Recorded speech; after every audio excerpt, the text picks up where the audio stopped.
Bienvenue au Tennessee, État du sud-est des États-Unis, vibrant de jour comme de nuit au son de la musique country des Blancs des montagnes et du blues des Noirs du Mississippi. Memphis et ses clubs mythiques de l'avenue Beale a vu naître Elvis Presley et Johnny Cash. Nashville, capitale du Tennessee, vit en grande partie de son industrie du disque. Mais en dehors de cette Mecque de la culture et du divertissement s'étendent à perte de vue les plaines vertes et fertiles du vaste Tennessee rural. Au cœur de cette oasis de paix se cache le village de Adams, un hameau américain tout ce qu'il y a de plus typique et où les visiteurs sont accueillis par la légendaire hospitalité des gens du Sud. Mais ce décor idyllique ne parvient pas à éclipser un épisode sombre qui a marqué l'histoire de cette région il y a presque 200 ans. Un épisode au cours duquel une famille d'agriculteurs a été terrassée par un esprit maléfique. Beginning 196 years ago, Bells were tormented by what they called a spirit, the neighbors called a witch. Some people called a demon. In the legend, John Bell was poisoned by the spirit who calls herself Kate. Many things have been seen inside the local caves. Folks believe that spirits, orbs, even ghosts sometimes can be heard talking. I have friends who have gone out there. They can feel the presence of the witch.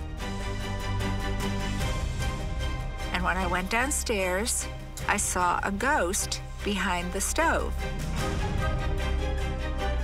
I'm convinced something very, very bad was in that house. And some believe it was trapped between two worlds, between the earth and the spirit world. What it was, we really don't know. The spirit was asked, where did you come from? Who are you and where did you come from? And he said, I am a spirit and I have been disturbed. I've been around for millions of years. It had to be something very powerful to do what it did, but it never led on to what it actually was. They didn't understand why it was coming after our family. And when it was asked about why it was coming after the Bell family, or after John, the spirit said he just needs killing. People in the area continue to claim to see sightings of the Bell Witch. They claim to hear her in the middle of the night. They hear the sounds of things in the house or maybe in the woods, and they will attribute that to the Bell Witch. But it's supposed to be an eternal spirit.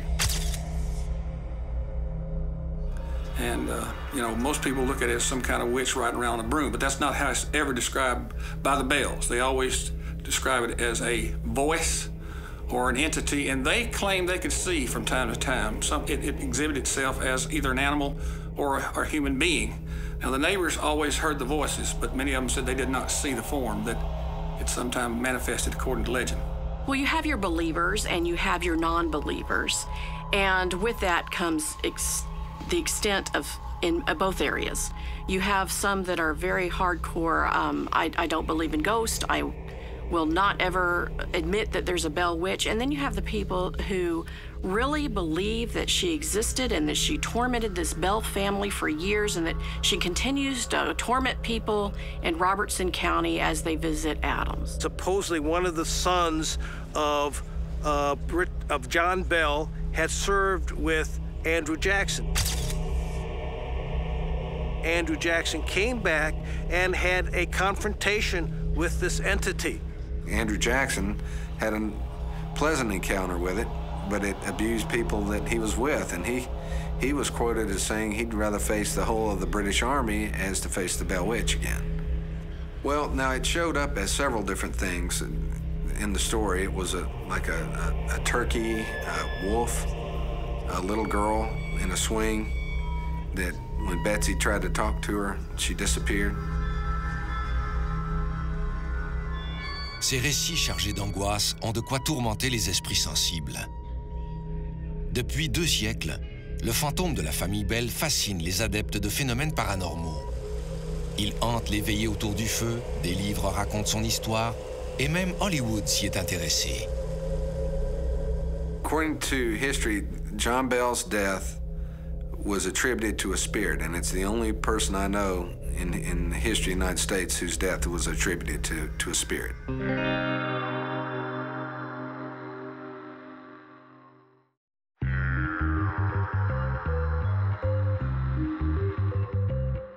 La légende du fantôme de la famille Bell a été transmise de génération en génération dans la ville d'Adams et est aujourd'hui connue dans le monde entier. À l'origine, c'est une bonne vieille histoire classique de maison hantée. Des objets se mettent à bouger d'eux-mêmes, des bruits mystérieux surgissent de nulle part. Il n'en faut pas plus pour persuader la famille que leur maison est possédée. Let me tell you a little bit about the Bell house. In 1817, according to legend, the Bells began to experience a phenomenon they called the spirit. The neighbors called it a witch, and it began to torment the family, in particular, John Bell and his youngest daughter, Betsy. John Bell had a lot of health problems, and they blamed that on the spirit. He lost his shoes at times. They just literally fly off his feet, and they'd have to retrieve them. Betsy was slapped, had her covers removed at various times, had her hair tied in knots around the bedpost. Betsy seemed to be targeted more than the other children and would have experiences during the night of being slapped, being pinched, her hair being torn. She would scream out in the middle of the night, and the family would see to her. When visitors would come and spend the night to see if these stories were actually true, they too would experience this. John, at times, could not talk. It was as if he had a stick crossways of his mouth. And then he would get better. This went on for about 2 or 3 years, until finally, on the 19th of December, 1820, John Bell became extremely sick. The doctor was called. It was determined that he had been poisoned. They were beginning to wonder who did this. Did somebody in the family poison John Bell? Did Betsy do this? Did the neighbor do this? And all of a sudden, they hear the voice that they've heard so often in the house. And the spirit, as they call it, said, "I killed old John. I fixed his medicine last night, gave him a big dose of it, and he'll never get up out of that bed." And John Bell died. I've come to the conclusion that something definitely did happen. I've seen a letter, handwritten letter from 1820, the year John died, of 2 boys riding home to their mother on their trip to see the angel at the Bell house. And they were able to get to the house, and the first night, they said nothing happened, and the second night it happened, and said, "Mom, it's not an angel, it's the devil." And this is part of the legend that continues on through the years. The Bell family is still here in Robertson County, and it has a bloodline that exists till to today. And because of that, the story just keeps getting passed generation to generation and is kept alive. Bob Bell est un descendant de la famille qui a vécu ces événements obscurs. Il a lui aussi été victime d'événements bouleversants à l'intérieur même de sa maison. I had just gotten ready to get in the bed, and everything was really quiet then. And then I heard at the end of that hall, the double doors slam shut, both doors. And one of them latches, so they had to be unlatched, and they had to slam them shut. And there was footsteps came down the hall and stopped at my door, and the hair on my neck stood up. And me not being superstitious, I thought somebody was in the house. You know, I thought we had an intruder, and I was truly scared. That's probably the most scared I've ever been. So I went downstairs, I went to our gun cabinet, and I found a .45. I loaded it, put a round in the chamber, and I had it cocked. I was gonna shoot somebody. And I went room to room, SWAT team style, and it took me about a half hour to go through the whole house because there's 2 sets of stairs. And I went back and forwards and looked everywhere in that house. There was nobody there. And I slept with the door locked, pistol by the bed, my light on. Le fantôme de la famille Bell ne serait donc pas qu'une légende du passé, mais serait toujours bien vivante. Jusqu'à nos jours, des gens d'un peu partout dans le comté affirment avoir été en contact de près ou de loin avec cet esprit. L'un des lieux qui revient le plus souvent dans les témoignages sont les grottes, utilisées jadis par les familles comme chambres de réfrigération. Ces espaces cachés, mystérieux et oppressants, sont des endroits parfaits pour tendre un piège ou attendre une proie. Des promeneurs intrépides s'y aventurent pourtant à l'occasion. La plus visitée des grottes de la région se trouve sur la ferme de la famille Bell. À défaut d'y croiser un fantôme, les visiteurs peuvent être surpris par un animal farouche caché dans un recoin sombre de sa tanière.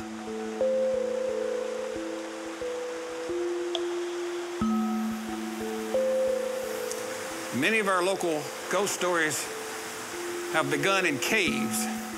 voices, orbs, just about anything you can name has been supposedly heard. And a few years ago, in the last 15 or 20 years, somebody captured a picture outside the mouth of a cave here, and it looked to be a woman dressed in a white dress. It showed up in the film, but it wasn't in the picture when they took it.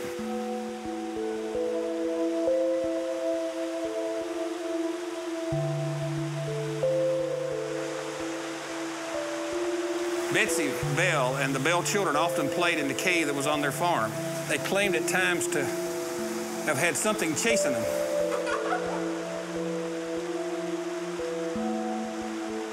And so the story of a giant fish just below the cave that stirred up the water and caused the Bell children to be greatly alarmed. On a trip from the river and from the cave one day, Betsy saw a little girl hanging from the tree, and she talked to Betsy and told her that she shouldn't marry her boyfriend, Joshua Gardner. So caves are so important to the legend and the story of the Bell Witch in Robinson County. I was teaching a local history class for Volunteer State Community College. And the guy that owned the cave, he asked me if I had ever been to the cave, which I had not. And so we go down to the cave, and we go about 250 feet back, and I got up on this ledge with this gentleman to see some Indian drawings or whatever, and the lights go out. And this is 10 or 11 o'clock at night, and I have 10 or 11 history students in there. So we grope ourselves back out of the cave, and we get to the entrance of the cave. The lights come back on. Now, my son, who was, let's see, 79, so say about 6 or 7 years old, I wouldn't let him go. So I made him stay with the lady upstairs. So I assumed that she had done something with the lights. He said she didn't move.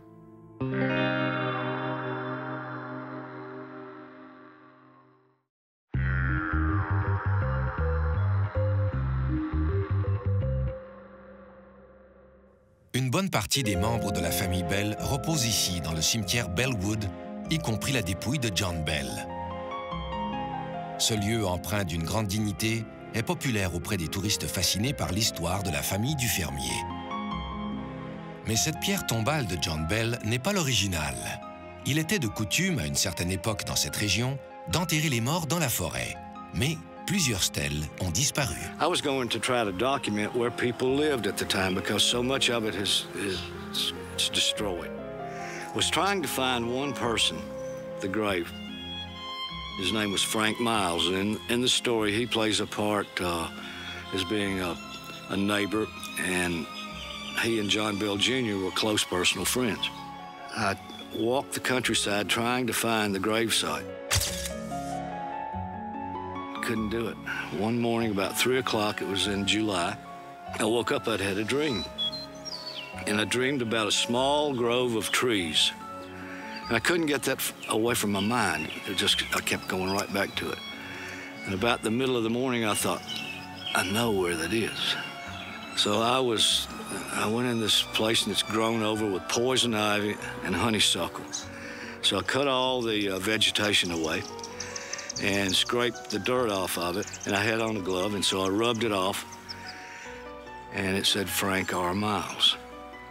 I gently put it back down, covered it back over, and left. I thought, this is not normal. At that point, I thought, you know, some things are better left alone, so just leave it alone. So I stopped my pursuit of locating where anyone else was buried. I was coming home one night, and me and my kids, and there was this, I don't know what it was. I can't tell you. It wasn't a cat, it wasn't a panther, it wasn't a dog. But I was driving, and this animal come toward my car, and it was pure black and had red eyes. That's all I can tell you. Don't know what it was. I'd never seen anything like it before. And it just kind of come toward me and then darted off, and I never saw nothing of it. Our phone rang, and it was my grandmother, who was really distraught, and she talked to my father, and she wanted him to come down as soon as possible. We went into the house, and I remember grandmother still holding the phone and seeing how scared she was. She said, well, I was upstairs taking a nap, and I heard this crash, this loud noise, and I came downstairs and then came into the kitchen, and I looked on the floor, and all my china was on the kitchen floor. Well, The odd part about it was there's a butler's pantry between the kitchen and the dining room that had the china cabinet built into the wall with latching doors. And the doors came open, and all the china, every single piece, came out and crashed on the floor, not in the butler's pantry, but in the kitchen. And I just remember seeing it spread just evenly, like it was just thrown out on the floor.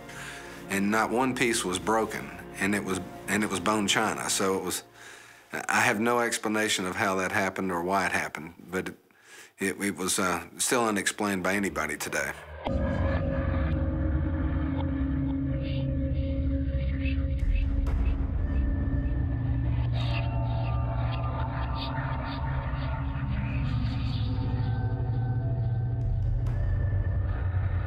That anybody who goes up there looking for the Bell Witch will find the Bell Witch. In the final chapters of Pat Fitzhugh's book, he talks about his visit out to the graveyard where some of the family had been buried, and he talks about having this feeling of a presence out there, out at the graveyard. He's not the only one. There is also some kids that had gone out there and had found the gravestone of John Bell, and they were bringing the dang-gone thing back in their car, and they had an accident out on the main road, and they died in that accident. Again, the story is it was the witch that was that went after them.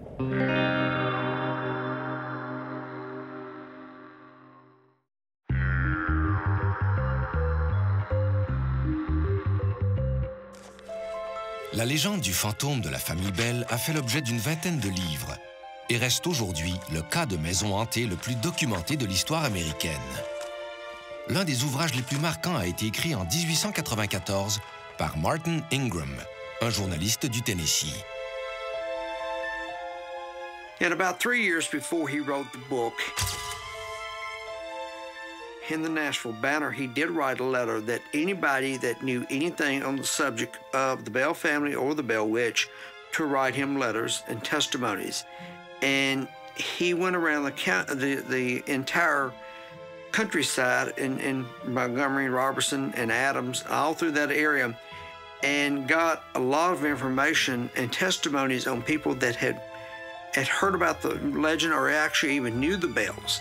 The story that Ingram tells is he got a copy of the diary that was written by Richard Bell, who is Elizabeth Bell's younger brother.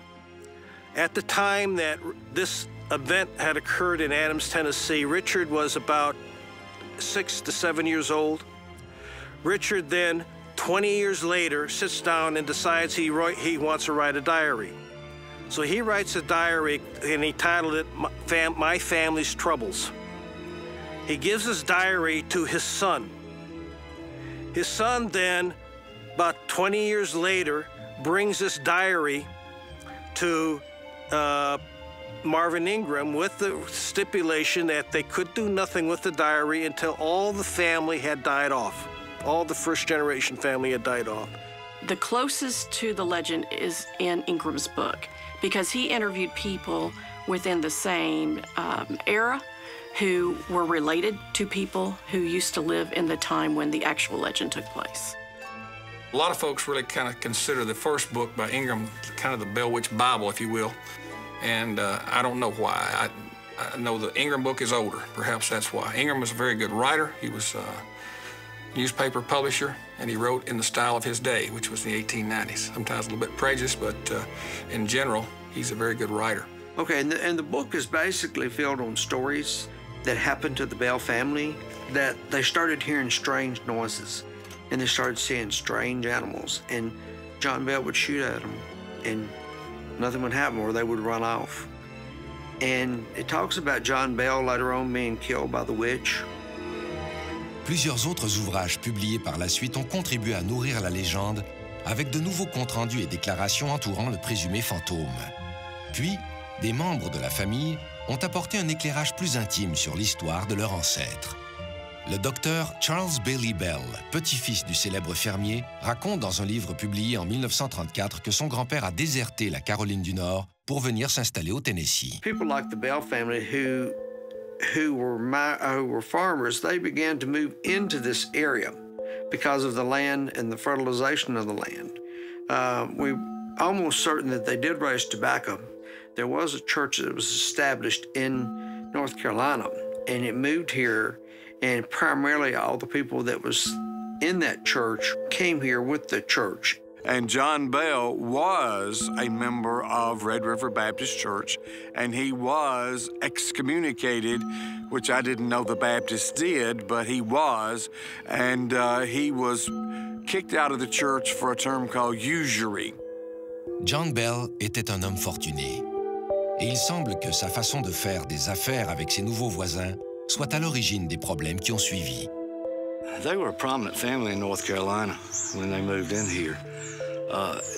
I've often wondered why did John Bell, I think at the age of 56, if you were successful back there and had a going farm or plantation, why would you leave and move in here and start fresh again? And there's several stories on basically what he did or what he was accused of, is that some say it was for sale of a horse, sale of land, sale of a slave, or something like this. He bought it from the Batts family, and Kate felt she was cheated in the purchase. Kate felt cheated by the Bells, and that she played a role in the actual experience of the Bell Witch. The Bell Witch actually uses a voice, which not all ghosts do, and she refers to herself as Kate. And so that takes you back to Kate Batts. And we're not really for certain if Kate Batts was the witch or not. You know, that the witch says that she was. And basically, this book right here was written by Ingram. And but we don't know if he ever got to interview any of the Batts family or any of that. The ghost could be Kate.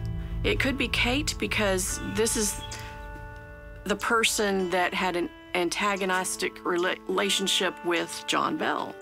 A lot of people think that it is Kate because the ghost would use the voice, and whenever she would speak, she would refer to herself as Kate. Although there is nothing to indicate that that happened. In fact, oftentimes they say that Kate Batts was the witch. The only trouble is Kate Batts was alive at the time, so it's not likely that she had anything to do with it. And the other thing I found in research is she didn't really hold a grudge anyway. It's a good question how Kate fit into it all, since, as you pointed out, she wasn't dead when these manifestations started happening. There's no evidence that she cursed him, that she felt cheated by him. That was, at best, a distant relative of hers. So I think this is just probably pretty typical for the way legends develop.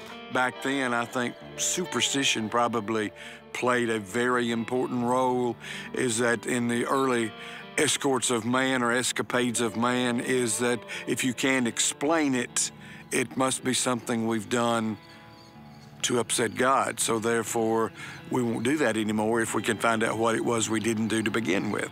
So therefore, this is how they explain many of the actions was through superstition.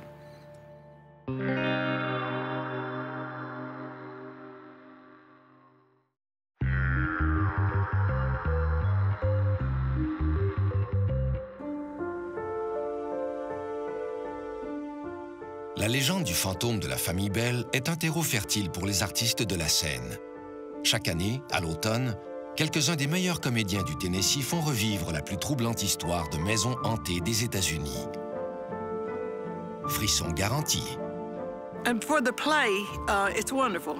We have local artists there. We have a lot of talent is in this neighborhood, a lot of talent. I hear in 2006, there was about 1,000 in attendance to that play, which runs 2 or 3 weekends in a row.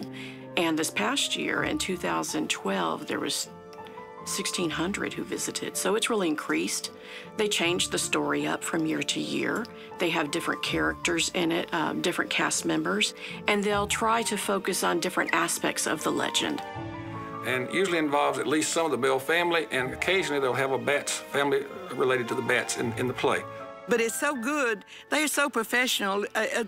We've had people come there from, like, maybe New York. They say, you know, the plays there are not any better than our plays here. Well, curiosity seekers will come, and they will experience the Bell Witch by going to the play's spirit. And whenever they go out there to Adams and watch the play, sometimes they'll have things happen to them that they will attribute to the Bell Witch. And that's why they come here in the first place a lot of times, because people are fascinated with this story. And the fact that it has gone through the years and lasted as long as it has is just fascinating to people. And when they do come and they do experience the play and then maybe visit some of the sites, they might have some things happen to them that they might think is from the paranormal. And whether it's the paranormal, who's to say? Le passé étant garant du futur à Adams, les phénomènes étranges continuent d'alimenter les discussions et à maintenir la légende vivante. When I came, being an outsider, I was a non-believer. They're little vaporous orbs that can be seen. They couldn't see he was a person. They just could see some movement and a little light. But I've only been in the cave one time, that night that the lights went out. And there's this lady that came, and she was going to do a seance. I have no desire to go back in it. And yes, true, I am a believer. We have not seen them, but we have been told by two different people. One who was up here, who had never been here before, and said, well, I saw this little cloud going from the cemetery to the second floor of your house. And we also ran into another man who grew up on this road as a child and said he was never so scared in his life and saw the same thing. À quoi faut-il attribuer ces nuages aux formes étranges couramment observées dans le ciel de cette région du Tennessee? Il est vrai que les nappes de brouillard sont fréquentes dans cet état. Le parc national des Smoky Mountains, situé à 5 heures de route de la ville, tire son nom de l'abondante brume souvent observée au-dessus de ces hautes montagnes. Ce milieu naturel abrite des ours et des cerfs, mais à ce jour, aucun fantôme n'y a été recensé. Comment se fait-il qu'autant de gens continuent de voir des choses bizarres à Adams? Like many legends and ghost stories, they tend to morph over time, especially if people have an incentive. And I'm not going to talk about I'm not going to make any allegations, but there's money to be made here. Marvin Ingram started a newspaper in Springfield, Tennessee, and then moved his newspaper up to Clarksville. And the two of them ran the paper. Thomas was the reporter, and Ingram was the promoter. They had gotten into, at that time, a kind of the liars group, and the whole thing was who could tell the most fantastic story. Well, you can never discount lying. People lie for a lot of reasons, and some people like attention, some people want to believe. So there's always that. When Marvin Ingram wrote his book, on the back part of his book, he's got a list of all the people he talked to and interviewed for this book. You have to go back to where do we even know about the story? We know about the story from Ingram. He talked to nobody who had ever been involved directly with the Bell Witch. He talked only to people who knew people who were involved. In my opinion, it could have been nothing. In my opinion, that story could have totally been made up. He never talked with Elizabeth. He never talked with any of the family, and never even talked with the boy, Richard Bell, who wrote the diary. They refused to part with the diary until Betsy was dead. And I thought to myself, that's really slick, because now with Betsy out of the picture and they give the diary, she's not there to interview, to verify, not verify. So, but again, we go back to this assumes the diary even existed. Nobody has even seen the diaries. There's no reason to believe Ingram couldn't have made everything up other than the fact that these people did exist. The Bell family did exist. It is reported by Marvin Ingram that Andrew Jackson visited the site. Now, Andrew Jackson visited after he had just done the New Orleans, you know, conquest down there, where he defeated the British in New Orleans. Well, the story about him coming into town and his wagon not moving and on, whenever that was reported to have happened, I mean, he was president. People knew where he was, and he wasn't there. Anything that man would have done would have been written down in great detail. Okay, I have searched his journals. Others have searched his journals. There is absolutely no mention whatsoever in his journals of ever having been to Adams, Tennessee, not without alone having confronted the witch. I mean, the way this legend has developed, it's got a little bit of everything. You know, they've thrown in poltergeist stuff, they've thrown in witch stuff, ghost stuff, bad witch, good witch. There's religion thrown in. You know, so that's a good way to get people to believe. You know, put something in there that they can relate to, and they might ignore the rest, but they'll believe the legend if it has something that speaks to them.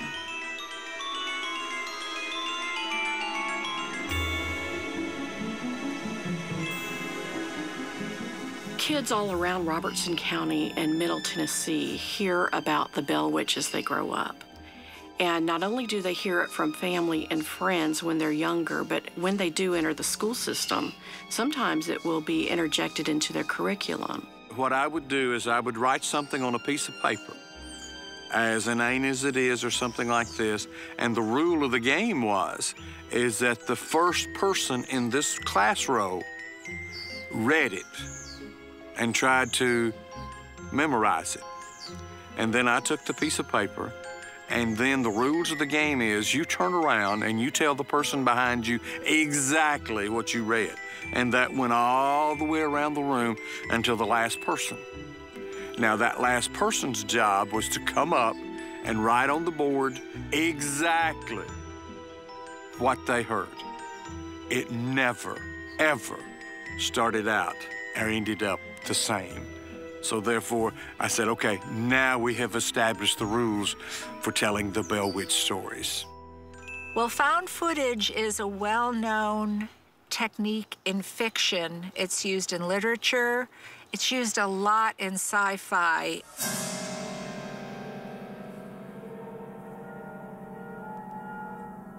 But the way things are set up is someone stumbles upon a relic, photos, diary, film, whatever, that depicts something that supposedly happened. We all know about the Blair Witch Project. You know, they found these videos of allegedly what happened in the woods. We know the Blair Witch Project is fiction.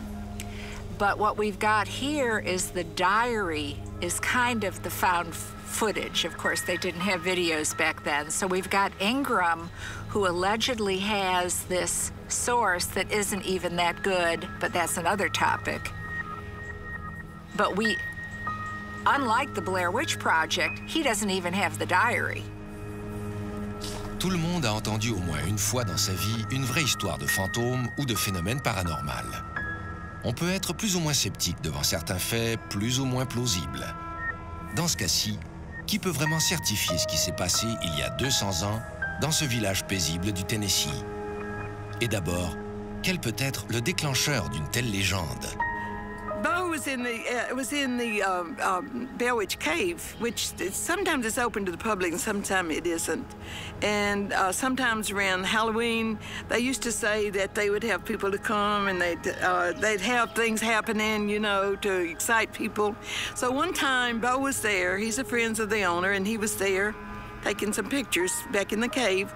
And there's this lady that came, and she was going to do a seance with a couple of photographers and everything. And she saw Bo in the background, but she didn't see he was a person. She thought that was the Bell Witch coming there while they were in there.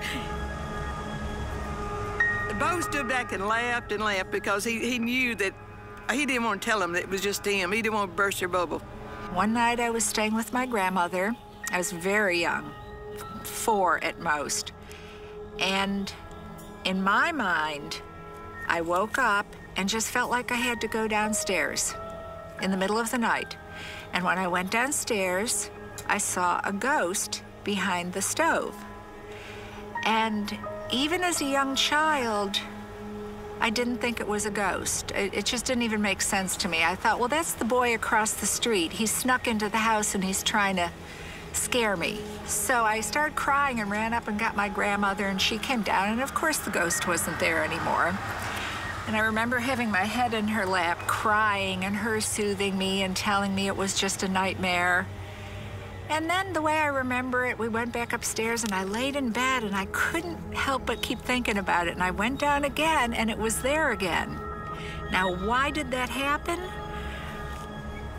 I think it was a nightmare, maybe sleepwalking, lucid dreaming. But my grandmother and I would talk about it over the years, and I'd say, remember when I saw the ghost? And she said, Karen, it was just a nightmare. But in my mind, and today, even today, it was so real. And that's why people believe in these things.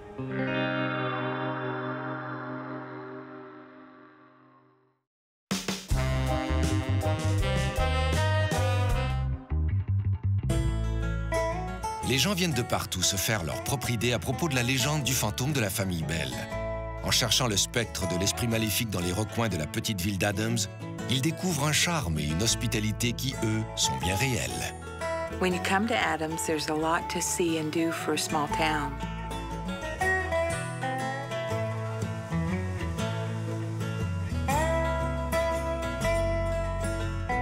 Our motto is year-round country fun, and there are good places to eat. There's Adams Station Barbecue, which has excellent barbecue and home cooking, and the Moss's restaurant has great steaks and burgers. And it used to be the schoolhouse cafeteria is what it was. It is also known as the Bell Witch Cafeteria at one time. Now, we've had a few little incidents happen out here, knocks and, you know, stuff like that.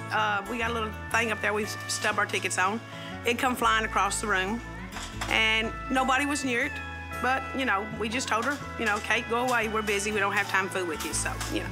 And then Red River Canoe is a little bit further down the road on Highway 41, and that provides camping experience and canoeing, and they have a lot of festivals throughout the year. But the Bell School Grounds has a lot of festivals year-round as well.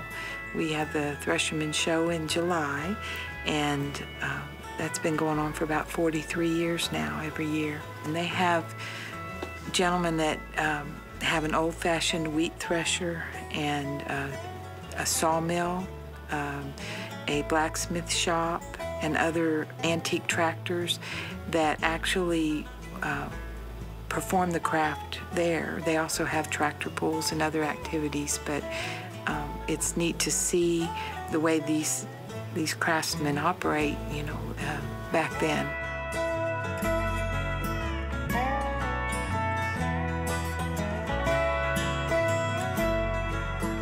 We also have the Bell Witch Bluegrass Competition in September.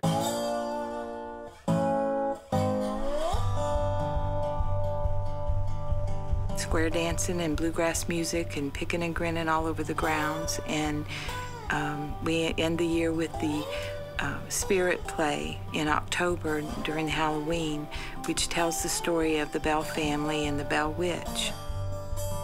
It is a very much attended tourist attraction, and I sold tickets to people from Australia, Sweden, Germany, the Ukraine, and they came. And how they heard about it, I did not know. I knew it was a local phenomenon, maybe even a national, but an international, I had no idea. The legend is very popular. It's been around for 196 years, and people come from thousands of miles, even fly from overseas, to learn about the bells. In Robertson County in Adams, we have the Bell Witch Cave, and we have the old farmland of John Bell Sr., and we have a Bell Cemetery and an old Bell School. We're going to visit the Bell Willett City of Adams Museum. We're going to visit the Bell Cabin, which is owned by the museum itself, at least part of the original Bell House. The building behind me is the last standing structure from the original Bell farm. It was a cabin that was some dated to be built around 1820, and this was the time of the haunting that was going on, and this cabin was moved here on the grounds of Bell School in the early 1980s, and this cabin basically was used by sharecroppers up into the 1970s. So it has quite a history unto itself.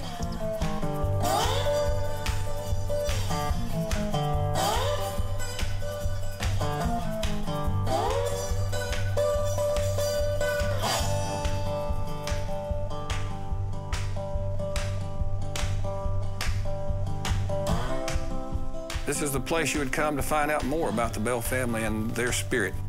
On the wall, we have items that related to Adams, and especially back here in the corner, we have a picture of John Bell Jr. up high and some of the documents associated with his life. We have at least one document here telling us what he had given his oldest daughter when she got married. $110 for a horse and saddle, $500 for a slave named Mary. The slaves, of course, at the Civil War, were freed, but as they became adults, they were probably worth anywhere from $1,200 to $2,000. We have some stuff in the middle that related to his father, and of course the drawing of his sister Betsy. She seemed to be even nervous in her older age. One of her great-great-granddaughters stated that she would never sleep alone. Always had a grandchild or somebody with her, and she would always sleep against the wall and let the child or whoever was with her sleep on the outside of the bed.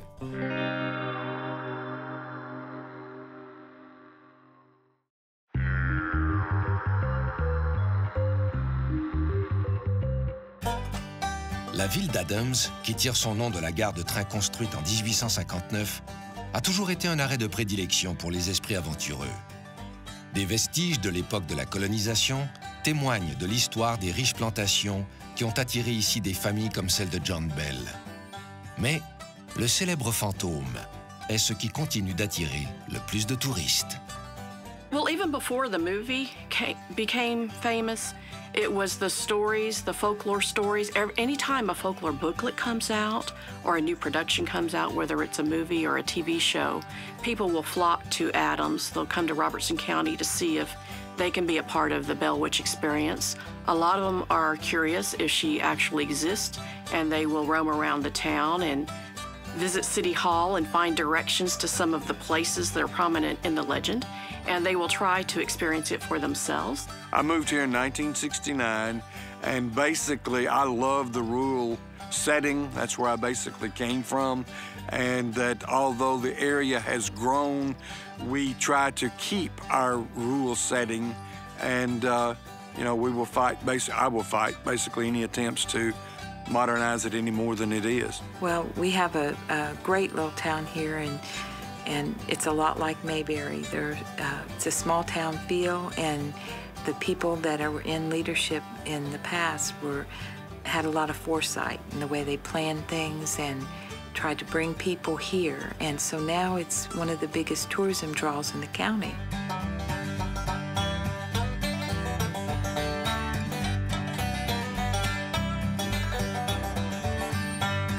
You know, I think there are things that happened. And I think it's at one time, something happened a long time ago that caused the spirit to be written. It became a legend, and it was told more and more and more, and as the legend grows, it gets bigger and better. You know, more people wants to know about it, and it's something that did happen, but of course it was so long ago we can't explain it. Weird things happen in Adams all the time, but especially during the Play and Spirit Week, the last 2 weekends of October. Come on down. You never know what you might encounter. Whenever people experience the Bell Witch and they come here, they want to be a part of it. And so they'll either drive by the cave, or they'll drive by the school or the cemetery, and they may have car problems afterwards. Now, whether those car problems are from neglect or from the Bell Witch is, you know, to be seen, but a lot of them would like to attribute things happening to them and experiences happening to them because of the Bell Witch presence in Robertson County.